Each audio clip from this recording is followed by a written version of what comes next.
Hello, ladies and gentlemen, boys and girls.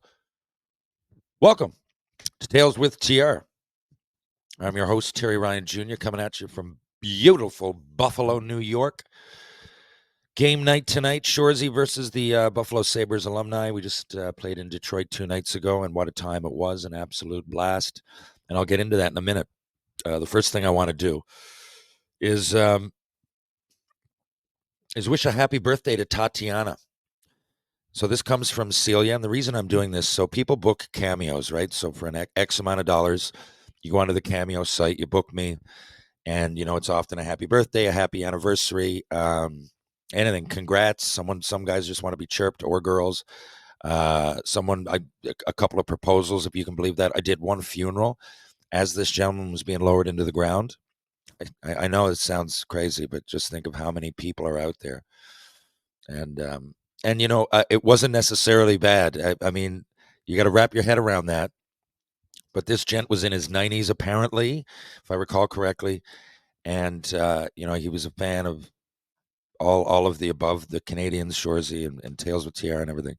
So it wasn't really that long ago. And so anyway, the way they explained it, it wasn't like I was chirping him as he was being lowered into the fucking ground. It was it was more of what do you call it? What do you not a kind of a eulogy, but not really. Like it was just like last. I don't know how they put me on the mic at this thing. It must have been really weird, that part of it, I'm sure. But it was it was just a couple of whatever it was. It was out of respect. Like there's no way I can explain this without it seeming weird. I know it must have been. I mean, therefore, I don't do many funerals or whatever you call that when someone's being literally lowered into the cold ground. But anyway, it was his quote, whatever it was. Like he was a fan of, like I said, Canadian Shoresy, my pod, whatever it was, and it was his words. They just wanted me to say them. There you go. And at first, I said like, thanks for being loyal and a good guy or whatever, which again would be really weird. I'm not saying it wasn't, but anyway, this started because Celia ordered a happy birthday for Tatiana, and I didn't get it done in time, even though Celia extended.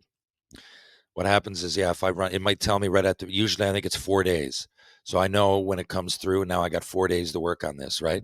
So say I got, my daughters will have soccer, say, and I got two podcasts to do, the Jason Greger show. Maybe I'm on a film set at home. I still do a lot of stuff there when it comes to, I don't know, stunts or any number of things. I'm in the set deck union if they need somebody on set for that, or background or whatever, so I write a lot now. So you, there, so I'm a very busy person, is what I'm saying. And I'm doing these events, so I'll go, okay, and I'll try to pepper in, okay, when am I going to write this?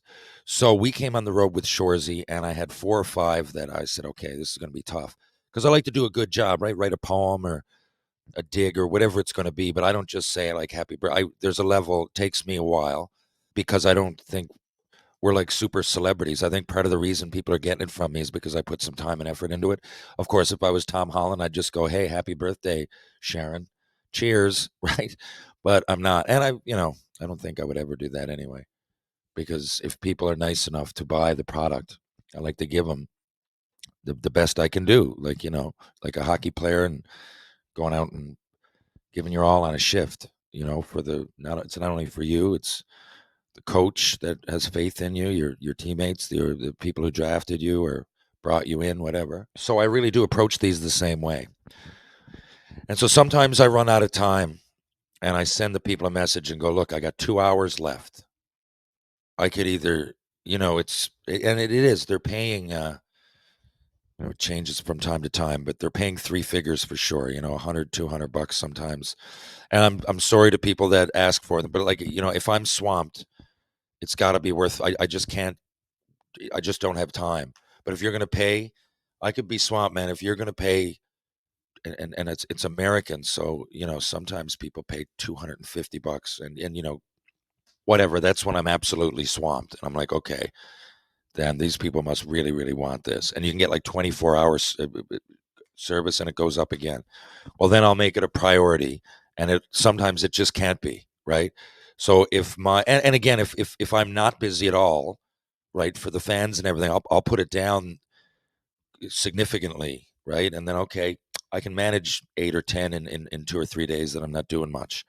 But that's why, guys, like really, because if I put the price way down, I'd have too many to do, and I'd let too many people down because I wouldn't get to them. So, because it's still hard for me to come to terms with charging people for a happy birthday. But anyway, so that's how that works now. It just so happens that we were coming on this tour. I had a couple of film gigs at home. Check out, there's a show with Mary Walsh called Mrs. Downstairs. I believe it's a Bell Vibe show. Check that out, and I'll be on Hudson and Rex again real soon. And I got a couple other things on the go that aren't named yet. But anyway, all those things, the Shoresy tour, um, the Gregor radio show, and my pod, and I just ran out of time, even though Celia wanted to pay good money. So, or she did pay good money, and she extended it. So, look, Celia, I'm literally going to write your Tatiana's cameo from the Buffalo Sabres home arena. I forget what it's called. Key Bank, is it? If not, anyway, I'm just downtown Buffalo right now, and we're going over to play the alumni tonight, and I'm going to write yours from there, and I'm going to do a good job. But I appreciate you guys being patient. And Tatiana, you're tough as nails. Like I said, I don't want to reveal everything that Celia mentioned, but you're a tough bitch, as Shoresy would probably say. Well, Hitch would say, or someone would say, TR would say, I am saying, you're a tough bitch. Thanks for watching, and I hope you get to take down a slut. Those are Celia's words. Anyway, so we were in Detroit, and there's a lot to unpack. We went to practice, and I was in awe. And again, I played in the NHL. I can't imagine what the kids, what Keegan and Burke and Ryan McDonald, who my good buddy who plays Michaels. He'd never played in front of that many people. But outside of even the playing, the day before we got in and we went into the practice rink and skated with Dino Cicerelli, and he was the only alumni that came out the first day. I mean, eventually there would be in the game there was Ian White and Abdelkader played and McCarty played. Him and Nasty got in a fight. You've probably seen that by now. And it was, I won't say staged because we didn't think they were going to do it. They just kind of did it on the spot. But obviously they weren't connecting with all those punches and everything. But a couple hit and they wrestled around and gave fans a taste of what they both did best back in the day. But like Mickey Redmond even played, Mike Knuble. It was O'Darian Hatcher was out there. Eddie Mio played for a little bit. It was awesome. Joey Koser, great to see Joey again. So the event was fucking great, man. But and from the fans, and it was overwhelming for us all to go out. We'd never played with a game as the Shoresy team before, the Blueberry Bulldogs, which was really weird that we were doing it out, in front of 7,500 strong, and we only sold for the lower bowl, so it was packed, and with all those NHL legends, and it was just a great vibe, and they won 9-8 late in the game. They scored Ian White of all people, my good buddy from way back in the day that went through an unbelievably hard time. Go to YouTube, check that out. Ian White documentary. It's a 15-minute clip there, I think, from CTV a few years ago. And anyway, he's made it back. He's, you knock on wood that your buddies are always gonna, they're gonna be healthy and happy forever. But that's not always the case, of course. And Whitey was, he'll tell you he was living in his car, and we did a bunch of us. I'm sure his friends must have reached out. I remember seeing him out in Saskatoon a few years ago and asking him to come out. And he did. He came out and had a bite to eat. And, I found out after that he was basically homeless. I don't want to put words in his mouth, but the documentary will tell you that. And, it's well documented, not just that clip, but, he's going to write a book now. Well, he's in the process of writing, and he told me. And, he's just he's had a wild ride, a wild story, and it was nice to see him A, sober, and B, just, healthy and happy again.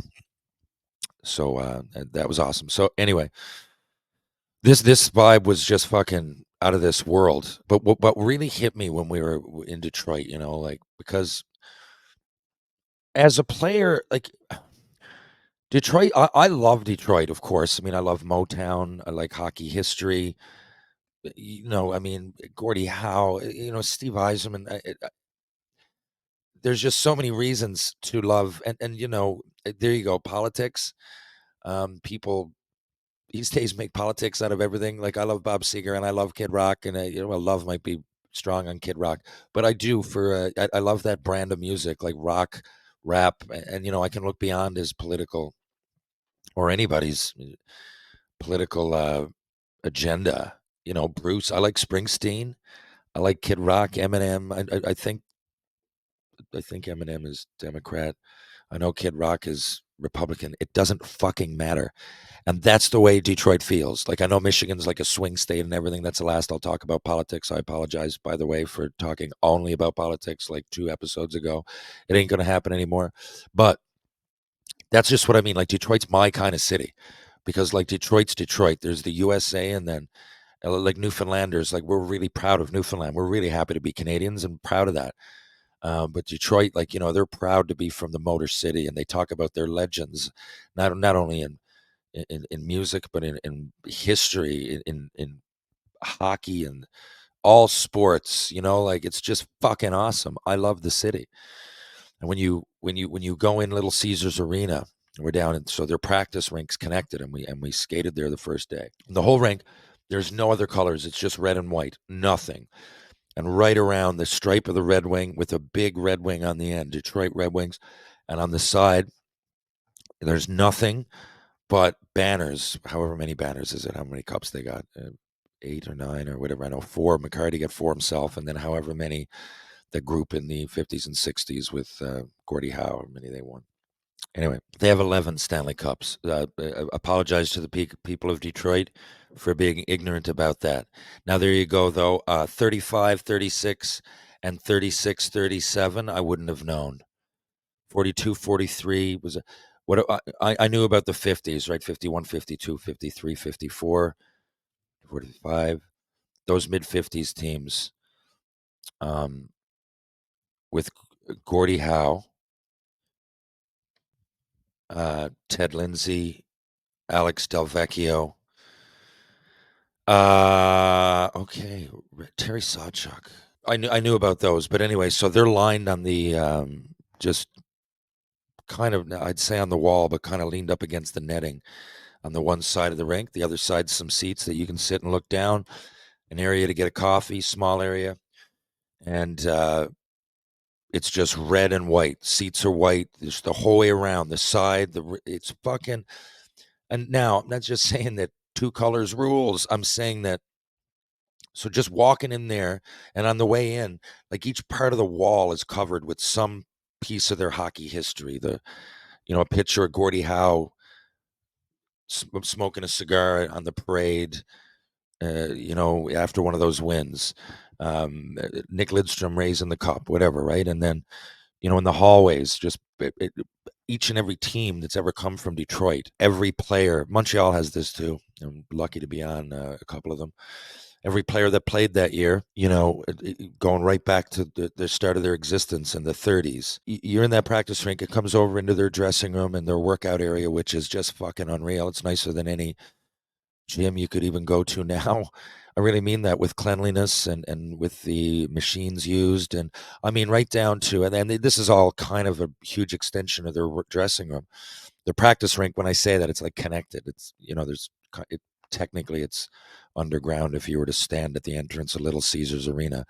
But, you just kind of, it's not, it's a matter of a couple of 100 feet from their actual dressing room. Which then spills out into Little Caesars Arena. So it's a nice little setup. But I mean, they got everything from those mood baths or whatever you can get in and listen to the rain or whatever, with aromatherapy. Obviously the cold and hot tubs and four chefs and there's always a chef all day long at all times. Obviously the ping pong table and shit's there, but just a nice area to hang out, big screens. I like that. I came through and they're like, "Hey, you want an omelet? Do you want some spaghetti?" Just someone always there, like a five-star restaurant type of setup. Look, you might say, Terry, didn't you play in the NHL? Well, yeah, and that was a quarter century ago. And even though the new rinks were just kind of getting in motion and the fucking Bell Center's unreal, and the room we had was great, it really was. But I just have to be honest, it wasn't like this. Now we could go up into the restaurant and order whatever we wanted. It would all be taken care of. And fuck, I'm not. I mean, we had a great setup, right? A nice little lounge area. I liked it. Was cool. You couldn't complain about the workout. We had it all. But technology's come a long way, and teams have come a long way, and and the players' agreements have come a long way. We also didn't always take a charter. We often got on commercial airlines. I mean, I didn't mind that, but I was asking the boys. No one does that anymore. It was not all the time, but it happened. Because the players' agreements change and technology changes and money. You make more money. You spend more money. So I understand why dressing rooms are different. But I asked multiple guys with me that day. We went down and spoke with the players. Um, some of them, Jordan Nolan played in the NHL. Brandon played in the NHL. Dolo went to camp, was in Nashville. I did. A lot of the ex-players, Larry Murphy, like I said, Darren McCarty, a lot of those guys came over. Dino, they came over into our dressing room. We're mingling. So, it wasn't just me thinking this, but the Detroit Red Wings room, just awesome. And now I'm sure, to get back to what I was saying, I'm sure that many other, you might say, well, Terry, you haven't seen fucking Columbus or whatever. Look, I know that there might be other places that match or maybe have an even more uh, impossibilities of the training world. Like I mean, like things that I didn't even think about, like laser therapy, and we had bands and stuff. But like steam showers with X, aromatherapy, or um, trainers for specific. We had massage therapists, but like massage therapists that specialize in legs, and then ones that specialize in the back, and uh, you know, um, uh, g- just basically the coaches area. Anything you want, like you can see, it's all set up for the video coaches. What I'm saying is that I'm not doing a good job of explaining it, but they had everything. There wasn't anything they were lacking of. Okay, but in Detroit, there seemed to be, again, in every hallway, every you were reminded how important it was to be a Detroit Red Wing. Um, it's the same deal on that was like we were kind of milling around that area, but then we were also right next to the Pistons dressing room, and the same thing. You look at the walls and you use Bill Lambert and Isaiah Thomas, Dennis Rodman, and pictures of all their legends just lacing and the both walls and um, everything, and the carpet, the colors, and you know there was an equal amount of love for their culture and heritage as a team, and it was impossible not to feel that. Now, I was lucky enough to play in Montreal, and no matter what part of their history, when you play and you're a Hab, like you feel that, right? You definitely feel that. I felt it. I was a Habs fan, but just walking in the Forum of all places for the first time, I mean, blew me away. I remember like almost having to just stop and not walk, just absorb this because I had goosebumps. I remember that distinctly. I was 18 years old, and I had the goosebumps not only because I was part of it, but because I was finally like, to me, that's as religious as I could be. Maurice Richard and Guy Lafleur, and this is the house that they did it in, and all those stories and highlights. Lafleur down the wing, or Robinson with a big hit. or even, the 85, 86, 92, 93. I was still a kid, and watching them win. And, some of my favorites like Chris Nyland, like there was guys on the team that I'd watch win the cup a few years before, and I still considered myself, a little boy. I was playing Nintendo and shit. And all of a sudden, Patrice Brisebois, Vinny Damphousse are right in the room. Lilo Line, um, Mike Keane, Mark Recchi, Mark Lamb, 4 cups with Edmonton. Right, I was in fucking awe. But Detroit, it was a similar feeling, and I wasn't affiliated with the Wings, right? Like it was almost religious is not a great way for me to put it, but if you listen, you'll know that I'm spiritual. I'm not religious I don't align with any particular religion. I'm not going to go deep on that anymore or politics, but I'm just not. And but spiritual would be for sure. And when you're in those places, you can feel the culture and the legends and the winning and not just the winning, but the stories and the eras, and not just the hockey, the eras that have come and gone. And it's just, to me, um, it's something that we don't talk about a lot when players choose teams to go. Like, okay, Patrick Kane, there's a good example. We watched Patty Dangle in practice, and when he came off, he quoted the show and he said Frankie JJ was his favorite character, and Max was with us, just elated. I mean, it was fucking unreal. But there you go. Patty Kane signed in Detroit. A lot of people said, what the fuck's he doing? Like, they don't have that good of a shot. And, what's he wasting? But no, he's not. First of all, they're not as bad when he made that decision as people might say or think. Um, but, to be a Detroit Red Wing, I think, is the answer, right? Like, it just reminded me of that. And a lot of and a lot of things have to go right. You have to have an awesome history, of course. The right leaders over the years have to have shaped the culture, right? So think of the leaders. Do I need to go any further than Lidstrom, Yzerman, Howe? Without even those are 3 captains I know of, we will have had the best week of my life. Put it that way. Anyway, I think I was talking about the heritage and the culture, and so that's why. And because Detroit's great, but a lot of players enjoy playing in the sun, right, for the weather, and I think people could relate to that. There's there's something to be said for playing in each market, I'm sure, especially one like Detroit, but that's what I'm getting at here. I'm saying that, you would think a lot of players would, of course, want to play in Tampa Bay or Florida or San Jose or Anaheim. There's winning, and then there's, when you start to make a little bit of money, and I mean this as a totally logical thing. I would never hold it against anybody. I mean, you're going to play, you better be my fucking teammate. You better go hard for me. But as far as making choices, people wonder and they see players that are maybe getting a little bit long in the tooth or not. Uh, sign in places that are in the Sun Belt but might not have a great chance. Because, man, you look at it and you're like, I only got so many years to make money playing professional hockey.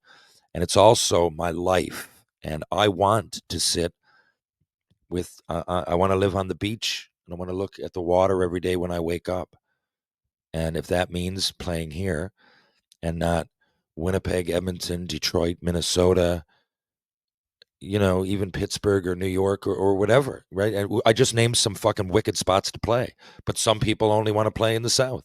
Now you get some people that only want to play in a city that's this big. Certain people don't want to play in a certain area because it's close to maybe they've got a negative memory. Maybe they went through a divorce. Maybe, so they're like, what, just get me. Maybe they played in Edmonton or Calgary and just, get me out of Alberta for that reason.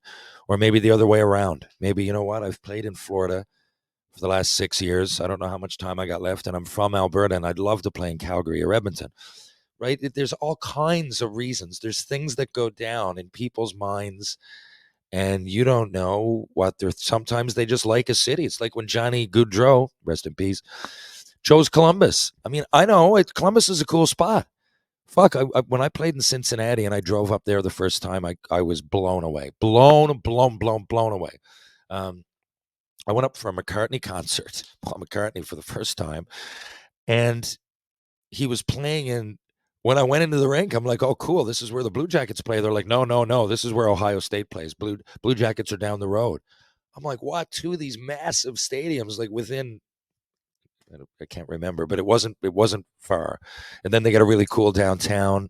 I went back in the summer once, but I remember it being just beautiful weather. Not it's in an area that they experience the seasons. Like I remember in Orlando, it's nice to be hot all the time, but there's it's a weird thing when it just stays basically the same weather all the time. A little bit different, but not. So I like places that even though fuck, I love warm weather over cold, but places like Columbus are like we got that perfect little. The seasons change. The weather's not too bad at any point. At least I didn't think so. It's in a really interesting part of the United States. There's a lot of cool cities, cool places close by. It's not too congested, like New York area, to Pittsburgh, to that whole Eastern Seaboard. All those cities are cool, but it's kind of congested. Now, Ohio is massive. I think Ohio has one of the, if not the most. No, California has the most people, but Ohio has the most big cities. I think. You really think about it, like there's a few like Toledo, Dayton, Cincinnati, Columbus. That's just four, and they're all big. Um, so, but it's not like you can like the Midwest is all around you. You can disappear. We just drove through yesterday. I mean, we left from Michigan. We went through Ohio, Pennsylvania, me and Nasty Marasti, and ended it here in New York. And you get a good sense of, even though I guess we're east, but it's the beginnings of the Midwest where we kind of came through. And if you just go south of where we were, it's a lot of the similar terrain. Um, basically, we were driving um, from Detroit to Buffalo on one side. I mean, if we'd gone the other way, if we went through Canada, right, we would have just gone one side of the lake. We went south, we went the other. So we were north in terms of all those states we were going through, but it was literally just to take a right at uh, going through Ohio, and we would have ended up in Columbus in no time. And so the point being, I can see why each player chooses where they, there's a reason that fans are looking at going, this doesn't make sense. They're not going to win. They're not, it's your family too. And, Johnny Gaudreau went there and played hard for the team that he chose. And, usually if you sign a long-term contract, right, if you sign that, they might be poison when you go there, but each team should be able to turn it around in 3 or 4 or 5 years, man. If you sign an 8-year contract, at some point there, you're not reserved to losing all the time, right? So I don't ever think that's part of the equation. If you want to win immediately, it would be. But, if I was signing an 8-year deal, it would definitely be okay. I would want a good organization, mind you. And for me, I don't know that place would matter that much because the places that are small markets, say Winnipeg, or can you call Edmonton that?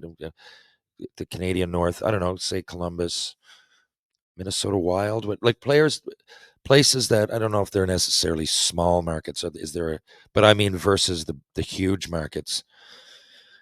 Um, yeah, because each place, say Winnipeg, I mean they'd just embrace you. I think to be a Winnipeg Jet would be royalty, and you're in Canada, and I'm Canadian. I got a lot of friends out there. So it would probably be a similar experience as far as playing, which is half the year, and you got so many years, and then you can live wherever you want. In the off season, you can travel wherever you want. It's winter, you got to get yourself in the mood. Would I prefer getting drafted and being successful in a place like LA? Maybe. I'm also interested in acting and things, as you know, so maybe that's personal. But like, point is, I wouldn't care what team I went to. That wouldn't matter. What would matter, and I wouldn't be thinking winning or losing if it was 8-year contract. I'd think, okay, wherever I go, we can either turn it into a winner, or hopefully, hey, we're winning right now. But any organization, Ironic that I'm in Buffalo and they've lost the longest. But, Jesus, even these guys should turn it around soon with the team they got. I think I'm rambling on too much about it, but like Detroit to me is a gritty city. I love the downtown. It gets a bad rap. And to me it's blue collar. Fuck, everywhere we stopped, every coffee shop, restaurant. I went into Henry the Hatter, bought an awesome this hat I'm wearing right here. What do you call this? A salt and pepper hat, old Chicago style, Peaky Blinders style. And everywhere we went, they were talking about their legends. And I had a great chat with a few dudes outside the rink. They were huge Pistons fans, and these guys were, never left Detroit, black community, and because we went down to the market and there's a good mix of black, white, everybody gets along.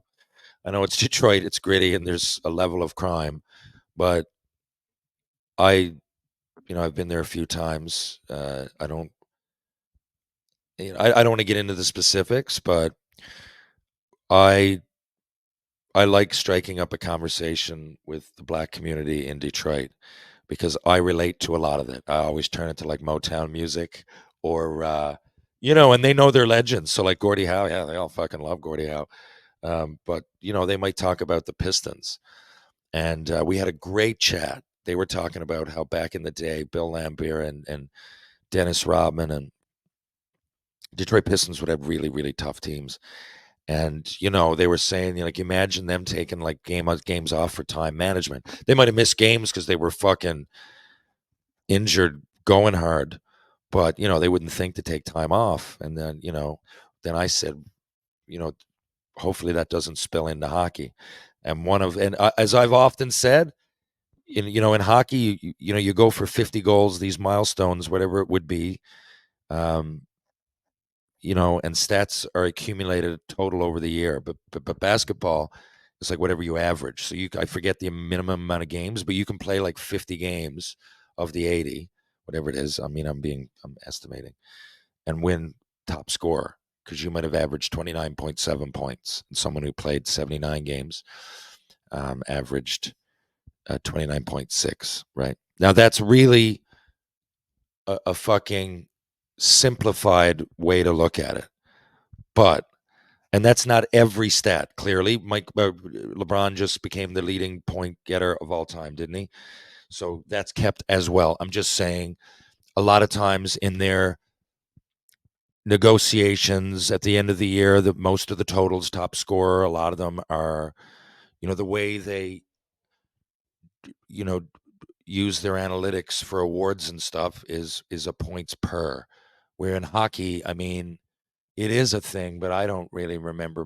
Even if you talk to a hockey player, he or she might say, "Well, in 08, 09, I had 45 points in 60 games." You might hear that. Um, or you might say, I had 45 and I missed 20 games, but you'd rarely hear, well, I had 1.12 points per game that year. It happens, and it is a stat, but I'm just saying in basketball, and I believe they give a lot of their awards out accordingly. Anyway, I had a chat with these guys that were at the rink, and they was outside in a coffee shop, and they were there because the Pistons had played the night before, and I think one of them was, bringing back a jersey or whatever. But we had an awesome chat, and I love that about Detroit. And then you can go across, and I find people really friendly, and no one ever talks about it that way, but I guess some people do. But I really do. Like wherever you go, people want to chat. And clearly, I have a little bit of an accent. A lot of them actually knew. When I say them, by the way, I'm not saying black. I'm saying Detroit people from Detroit, Michiganders, I think they call them. Um, I mean, yeah, and wherever you go, and I find they get a real sense of pride, like I said, in their city. But when they hear me speak, usually it starts up a conversation. I mean, Windsor, Ontario is just across the border, so most people there have gone over to Canada, if not once, twice, frequently. Right? That's like most people in Detroit, uh, and so they love hockey. So there's my dad played in Kalamazoo, so I've always had a connection to for a couple of years. So anyway, for those reasons, I love fucking Detroit, and I can see why a lot of players want to play there and sign there. Okay, so happy birthday, Tatiana, and folks, thanks for tuning in. Listen to me ramble and ramble and ramble. We'll be playing in, like I said, Buffalo tonight, Boston in a couple of days, then Toronto, Chicago. I fucking love it. We're sold out most places, but if not, get your tickets now because Detroit. I mean, a sellout would have been like 20,000, right?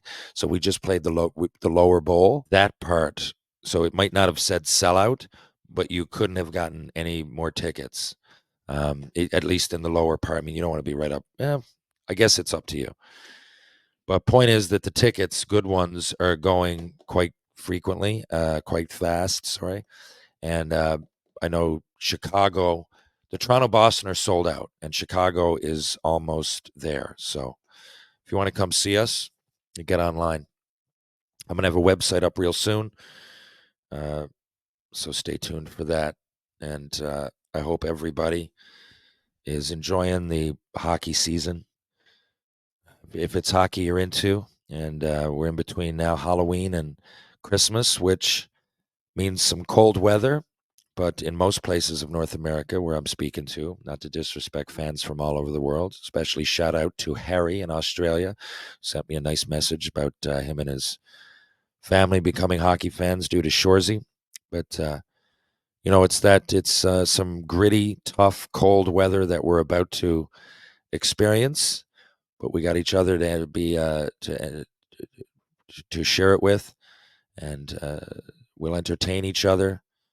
And if that's hockey or music or Tales with TR or Shoresy or whatever the fuck you're into, reach out, be a friend. If you need an ear to speak to, make sure to let people know that because Christmas is fun for most of us. And a lot of us, it's our favorite time of year. But for a lot of other people that might have gone through something traumatizing at Christmas, it signifies other things. So identify that if you can, if you're a good friend, and keep an open mind and open ears during this season that's about to come upon us. And speaking of seasons, season 4 of Shoresy will come in the early year in 2025. I'm looking forward to it. Thanks for everybody that's come out. Thanks for everybody listening to this show. If you're downtown St. John's, Newfoundland and Labrador, you want to hit George Street, you want to be entertained, why not hit Trinity Pub? Why not hit Rob Roy Confusion, the Martini Bar, Greensleeves, of course, the Bull and Barrel. If you're going to have a bite to eat, why not try out the Loose Tie, Blue on Water, of course, Wedgwood Cafe, who also do catering and are located on Elizabeth Avenue. If you want to go to Mr. Lube, there's 2 locations in Newfoundland and Labrador, at least in St. John's, Newfoundland and Labrador, and those are in Torbay Road and Cammount Road. Live, laugh, lube. Ryan Power Conditioning on Rope Walk Lane. It's an awesome place to go, an awesome place to be. Strength and balance for the body and the mind. Pitbull Pain Relief, the pain sticks just don't quit. Go to pitbullpainrelief.com, see what all the fuss is about. Mugsy Jeans, I fucking love my Mugsy Jeans. True Hockey, take what's yours. Thanks to True Hockey for all the awesome gear on this trip. Thanks to you guys for listening, and I'll be back in just a couple of days with one of the, you know what, I was going to say the Shoresy cast. It might be RA from Chicklets. It might be Dolo from Shoresy. It might be one of my friends from the Boston community. It might be Andrew Peters. I'm not really sure. I'm going to take my computer to the rink, guys, and I'm going to ask people with my microphone when it's convenient if anybody can come on the show. But I promise we'll have an entertaining guest. Thanks a lot for tuning in. Appreciate you guys. We'll talk soon.